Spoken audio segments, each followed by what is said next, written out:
اعوذ باللہ من الشیطان الرجیم بسم اللہ الرحمن الرحیم ما كان لبشر ان يؤتيه الله الكتاب والحكم والنبوة ثم يقول للناس كونوا عبادا لي من دون الله ولكن كونوا ربانيين بما كنتم تعلمون الكتاب وبما كنتم تدرسون ولا يأمركم أن تتخذوا الملائكة والنبيين أربابا أيأمركم بالكفر بعد إذ أنتم مسلمون وَإِذْ أَخَذَ اللَّهُ مِيثَاقَ النَّبِيِّينَ لَمَا آتَيْتُكُم مِّن كِتَابٍ وَحِكْمَةٍ ثُمَّ جَاءَكُمْ رَسُولٌ مُّصَدِّقٌ لِّمَا مَعَكُمْ لَتُؤْمِنُنَّ بِهِ وَلَتَنصُرُنَّهُ قَالَ أَأَقْرَرْتُمْ وَأَخَذْتُمْ عَلَىٰ ذَٰلِكُمْ إِصْرِي قالوا اقررنا قال فاشهدوا وانا معكم من الشاهدين فمن تولى بعد ذلك فاولئك هم الفاسقون افغير دين الله يبغون وله اسلم من في السماوات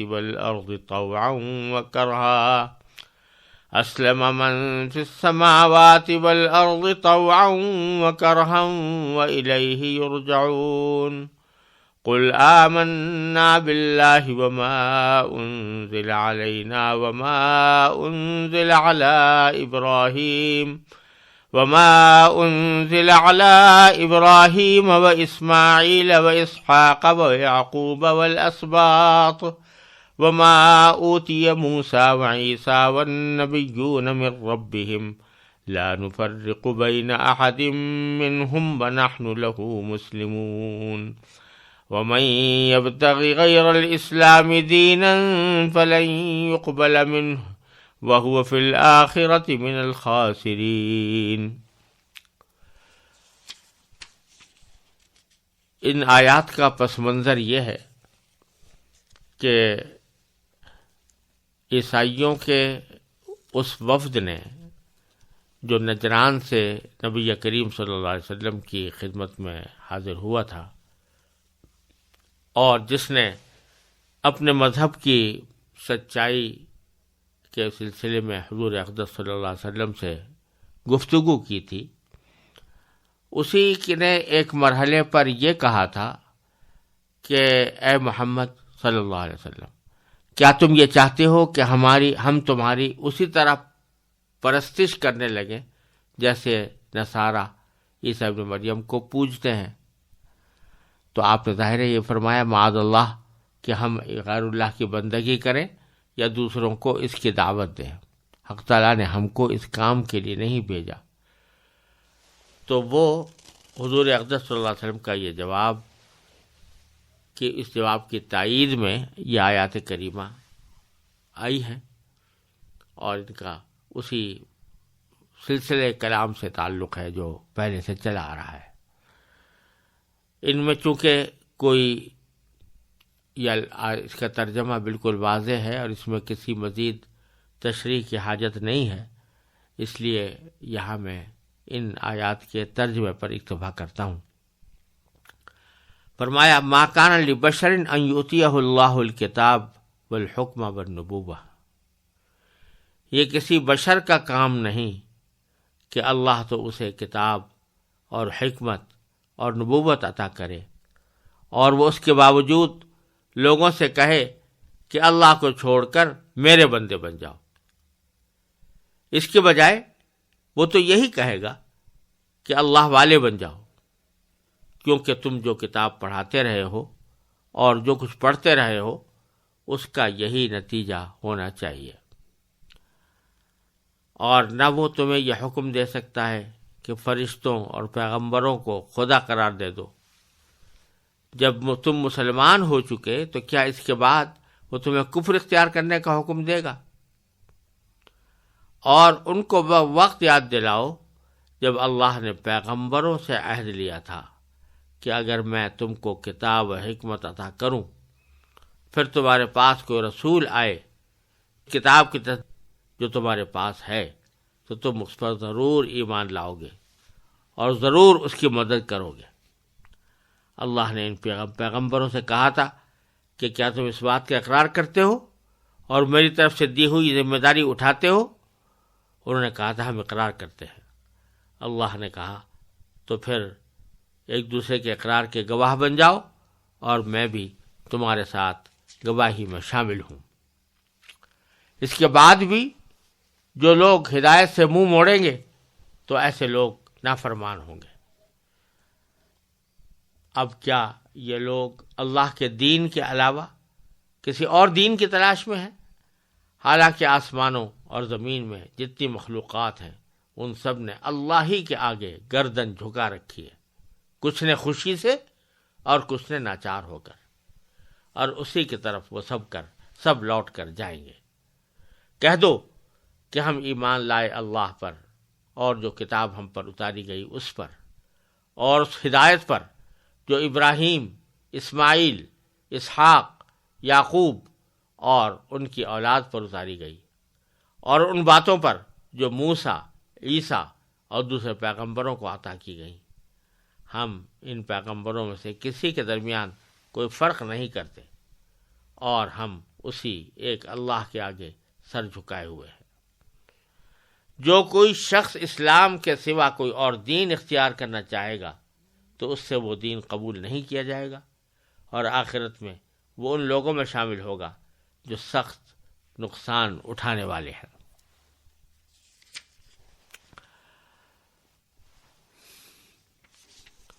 ان آیات میں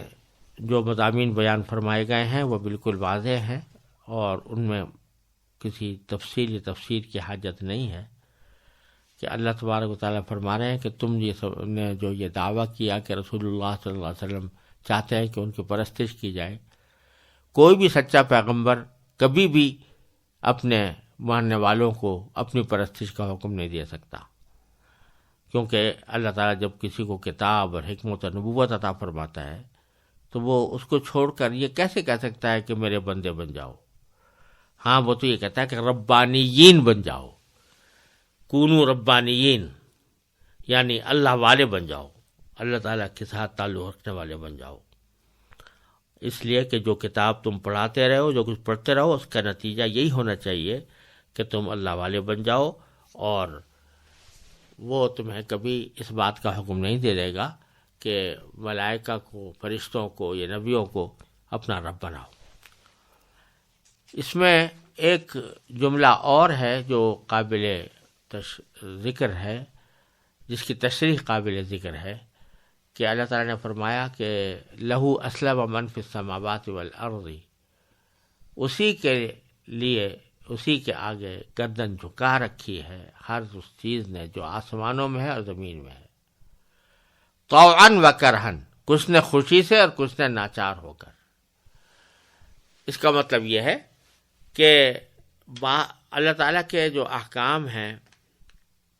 جو اس نے اپنی مخلوقات کو دیے ہیں وہ دو قسم کے ہیں۔ ایک تو تشریعی قسم کے احکام ہیں،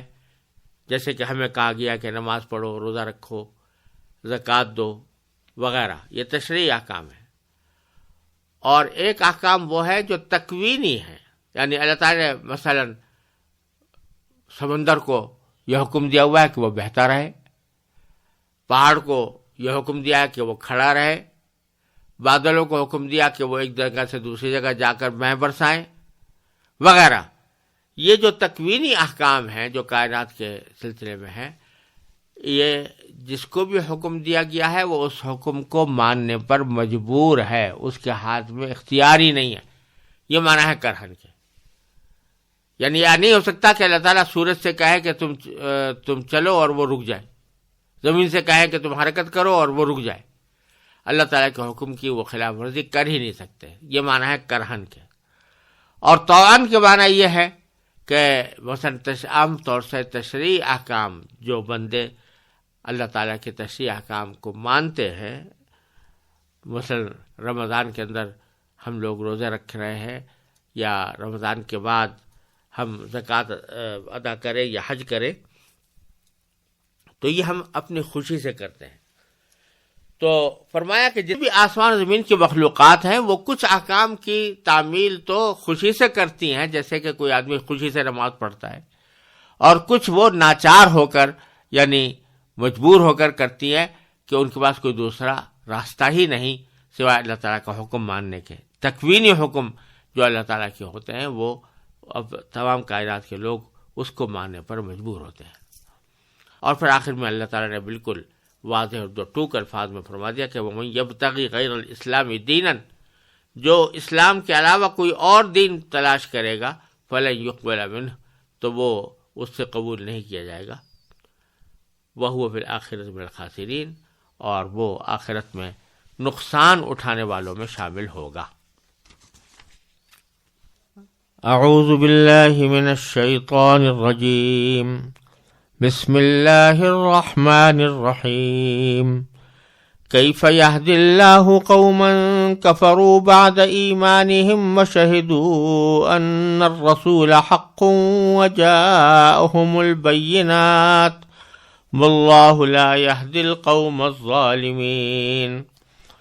اولئک جزاؤہم ان علیہم لعنۃ اللہ والملائکۃ والناس اجمعین خالدین فیہا لا یخفف عنہم العذاب ولا هم ینظرون الا الذین تابوا من بعد ذلک واصلحوا فإن اللہ غفور رحیم،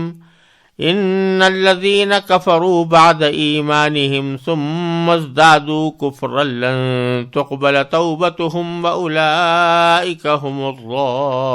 الضالون، ان الذين كفروا وماتوا وهم كفار فلن يقبل من احدهم ملء الارض ذهبا ولو افتدى به اولئک لهم عذاب علیم وما لهم من ناصرین۔ ان آیات کا پس منظر یہ ہے کہ بعض روایات سے معلوم ہوتا ہے کہ اہل کتاب کے کچھ لوگ اپنے ایمان اور اسلام کا اظہار کرنے کے بعد مرتد ہو کر چلے گئے تھے، اور انہوں نے دوبارہ کفر اختیار کر لیا تھا، اور یہ عین ممکن ہے کہ پیچھے جو اللہ تعالیٰ نے ذکر فرمایا ہے کہ یہ لوگ آپس میں یہ باتیں کرتے ہیں کہ ایسا کرو کہ صبح کے وقت میں ایمان لے آؤ اور شام کو پھر ایمان سے پھر جانا، تاکہ لوگوں کے اندر یہ بات پھیلے کہ لوگ ایمان لا کر مرتد ہو رہے ہیں، تو اس سے ایمان کے خلاف ایک فضا بنے۔ تو شاید اسی سازش کے تحت بھی ایسا ہوا ہو کہ یہ لوگ پہلے ایمان لائے اور پھر مرتد ہو کر چلے گئے۔ تو اللہ تبارک و تعالیٰ ان کا ذکر فرما رہے ہیں کہ جو لوگ ایک مرتبہ اسلام لانے کے بعد پھر ارتداد کا راستہ اختیار کرتے ہیں یا دوبارہ حق سے منہ موڑتے ہیں، تو ان کا کیا انجام ہوگا۔ تو فرمایا کہ اللہ ایسے لوگوں کو کیسے ہدایت دے جنہوں نے ایمان لانے کے بعد کفر اختیار کر لیا، حالانکہ وہ گواہی دے چکے تھے کہ یہ رسول سچے ہیں، اور ان کے پاس اس کے روشن دلائل بھی آ چکے تھے۔ اللہ ایسے ظالموں کو ہدایت نہیں دیا کرتا۔ ایسے لوگوں کی سزا یہ ہے کہ ان پر اللہ کی، فرشتوں کی اور تمام انسانوں کی پھٹکار ہے۔ اسی پھٹکار میں یہ ہمیشہ رہیں گے، نہ ان کے لیے عذاب ہلکا کیا جائے گا اور نہ انہیں کوئی مہلت دی جائے گی۔ البتہ جو لوگ اس سب کے بعد بھی توبہ کر کے اپنی اصلاح کر لیں تو بے شک اللہ بہت بخشنے والا، بڑا مہربان ہے۔ اس کے برخلاف جن لوگوں نے ایمان لانے کے بعد کفر اختیار کیا، پھر کفر میں بڑھتے ہی چلے گئے، ان کی توبہ ہرگز قبول نہ ہوگی۔ ایسے لوگ راستے سے بالکل ہی بھٹک چکے ہیں۔ جن لوگوں نے کفر اپنایا اور کافر ہونے کی حالت ہی میں مرے، ان میں سے کسی سے پوری زمین بھر کر بھی سونا قبول نہیں کیا جائے گا، خواہ وہ اپنی جان چھڑانے کے لیے اس کی پیشکش ہی کیوں نہ کریں۔ ان کا تو دردناک عذاب ہو کر رہے گا اور ان کو کسی قسم کے مددگار میسر نہیں آئیں گے۔ ان آیات کریمہ میں اللہ تبارک و تعالی نے ان لوگوں کو کا حکم بتایا ہے جو ایمان لا کر پھر مرتد ہو گئے۔ اس میں یہ بات سمجھنے کی ہے کہ دو جگہ اللہ تعالی نے فرمایا کہ اللہ تعالیٰ ان کو ہدایت نہیں دے گا۔ پہلے تو شروع میں فرمایا کہ ایسے لوگوں کو اللہ کیسے ہدایت دے، کیف یہدی اللہ قوما، جنہوں نے ایمان لانے کے بعد کفر اختیار کر لیا، اور آگے فرمایا کہ واللہ لا یہدی القوم الظالمین، اور اللہ ظالم لوگوں کو ہدایت نہیں دیتا۔ یہاں یہ بات سمجھنے کی ہے جو پہلے بھی سورہ فاتحہ کی تفسیر میں گزر چکی ہے کہ ہدایت کے دو مطلب ہوتے ہیں۔ ایک ہدایت کا مطلب تو ہوتا ہے راستہ دکھا دینا کہ صحیح راستہ یہ ہے، بتلا دینا کہ صحیح طرز عمل یہ ہے۔ یہ تو اس قسم کی ہدایت تو اللہ تعالیٰ ہر ایک کو دیتا ہے، چاہے وہ کافر ہو، چاہے مرتد ہو، چاہے غیر مسلم ہو، فاسق ہو، فاجر ہو، راستہ سب کو بتا رکھا ہے اللہ تعالیٰ نے کہ یہ راستہ صحیح ہے اور یہ راستہ غلط ہے۔ لیکن ایک ہدایت کے معنی یہ ہے کہ اللہ تعالیٰ ہاتھ پکڑ کر دل تک پہنچا دے، اور یہ اس وقت ہوتا ہے جب کوئی بندہ چاہتا ہے کہ ہدایت ملے، اور چاہنے کے ساتھ اس کے مطابق کچھ ہاتھ پاؤں چلاتا بھی ہے، قدم بڑھاتا بھی ہے، اور اسی کو اللہ تعالیٰ نے فرمایا والذین جاہدوا فینا لنہدینہم سبلنا، جو لوگ ہمارے راستے میں کوشش کرتے ہیں تو ہم ضرور بے ضرور ان کو اپنے راستے پر پہنچا دیں گے۔ تو یہاں پر دوسری ہدایت مراد ہے۔ لیکن جو شخص کوشش ہی نہ کرے یا کوشش غلط سمجھ میں کرے تو اس کو دوسری قسم کی ہدایت نہیں ملتی۔ پہلی قسم کی ہدایت تو ملی ہوئی ہے، سب کو ملی ہوئی ہے کہ اللہ تعالیٰ نے بتا رکھا ہے کہ یہ راستہ صحیح ہے یا غلط ہے، لیکن دوسری قسم کی ہدایت اسی کو ملتی ہے جو وہ ہدایت حاصل کرنا چاہے۔ تو اس لیے فرمایا کہ جو لوگ کفر کر گئے ایمان لانے کے بعد، تو ان کو اللہ کیسے ہدایت دے؟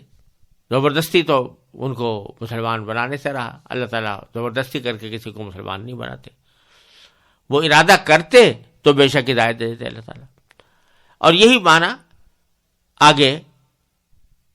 اس جملے میں بھی ہے کہ واللہ لا یہدی القوم الظالمین، اللہ تعالیٰ ظالم لوگوں کو ہدایت نہیں دیتا۔ یعنی پہلے معنی کی ہدایت تو دے رکھی ہے کہ بھئی دیکھو یہ ظلم ہے، نہیں کرنا، لیکن دوسرے معنی کی ہدایت کہ ان کو ظلم سے زبردستی پکڑ کے نکال دے، یہ اس وقت تک نہیں ہوتا جب تک کہ بندہ ارادہ نہ کرے کہ میں اس گناہ سے، اس ظلم سے باز آتا ہوں، پھر اللہ تعالیٰ اس کو نکالتا ہے۔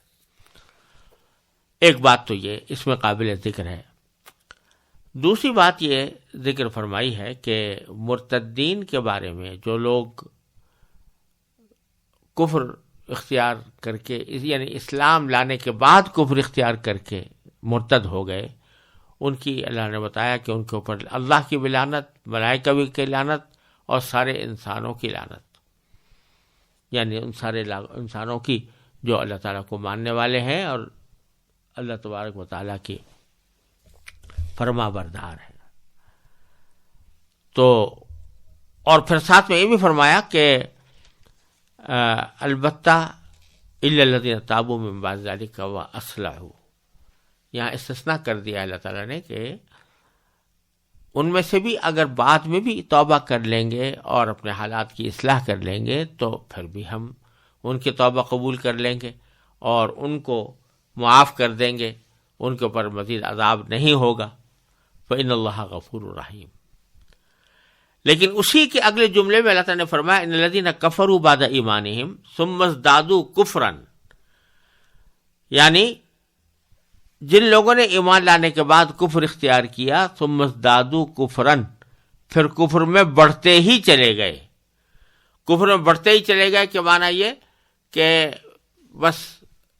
پھر ایمان کی طرف لوٹے نہیں، ارتداد سے توبہ نہیں کی، تو ان کے بارے میں فرمایا ان کی توبہ ہرگز قبول نہیں ہوگی. لن تقبل توبتہم واولئک هم الضالون، اور ایسے لوگ راستے سے بالکل ہی بھٹک چکے ہیں. تو یہاں توبہ سے مراد یہ نہیں ہے کہ اگر وہ ارتداد سے توبہ کریں، کفر سے توبہ کریں اور دوبارہ اسلام اختیار کر لیں تو وہ توبہ قبول نہیں ہوگی، یہ مراد نہیں ہے. کیونکہ پچھلی آیت میں اللہ تعالیٰ نے صاف صاف فرما دیا کہ اگر یہ لوگ مرتد ہونے والے لوگ بھی توبہ کر کے اپنی اصلاح کر لیں تو اللہ تعالیٰ بخشنے والا ہے اور مہربان ہے، وہ ان کی توبہ قبول کر لے گا. لہذا یہاں جو فرمایا جا رہا ہے کہ ان کی توبہ ہرگز قبول نہیں ہوگی، اس کا مطلب یہ نہیں ہے کہ ارتداد سے ان کی توبہ قبول نہیں ہوگی، بلکہ مطلب یہ کہ وہ اگر اس ارتداد سے توبہ کیے بغیر کچھ گناہوں سے توبہ کریں، مرتد ہونے کی حالت میں ان سے کچھ گناہ سرزد ہوئے، کسی نے مثلا شراب پی لی، کسی نے زنا کر لیا، کسی نے چوری کر لی، اس کی توبہ اگر اللہ سے مانگنا چاہیں گے تو وہ ہرگز قبول نہیں ہوگی، کیونکہ جب تک ایمان نہ ہو اس وقت تک ان گناہوں سے توبہ قبول نہیں ہوتی. تو ایک معنی تو یہ ہو سکتے ہیں. دوسرے معنی یہ بھی ہو سکتے ہیں کہ جب وہ کفر میں بڑھتے ہی چلے جا رہے ہیں اور حقیقت میں توبہ نہیں کر رہے تو مطلب ہے کہ دنیا میں انہوں نے توبہ نہیں کی لیکن آخرت میں توبہ کرنا چاہتے ہیں، یا مرتے وقت جب کہ سکرات موت ظاہر ہو گئے، نزع کی حالت طاری ہو گئی، تو اس وقت توبہ کا دروازہ بند ہو جاتا ہے. اس وقت میں اگر وہ توبہ کرنا چاہیں گے تو ہرگز قبول نہیں ہوگی. اور پھر اللہ تبارک و تعالی نے یہ فرما دیا کہ یہ جو عذاب کفر کے اوپر اللہ تعالی نے رکھا ہے یہ کسی طرح فدیہ وغیرہ دے کر ٹلنے والا نہیں ہے. ان الذین کفروا وماتوا وہم کفار، جن لوگوں نے کفر اپنایا اور کافر ہونے کی حالت ہی میں مرے، فلن يقبل من احدهم ملء الارض ذهبا، تو ان میں سے کسی سے پوری زمین بھر کر سونا بھی قبول نہیں کیا جائے گا. ولو افتدی بھی، خواہ وہ اپنی جان چھڑانے کے لیے اس کی پیشکش کیوں نہ کرے، یعنی پیشکش کر بھی دی کہ میں ساری زمین کے برابر سونا دوں گا، مجھے میری جان چھوڑ دیں، اب مجھے اس عذاب سے نجات دے دیں، تو اس کا یہ پیشکش قبول نہیں کی جائے گی. اولئک لہم عذاب علیم، ان کو دردناک عذاب ہو کر رہے گا. وما لہم من ناصرین، اور ان کو کسی قسم کے مددگار میسر نہیں آئیں گے.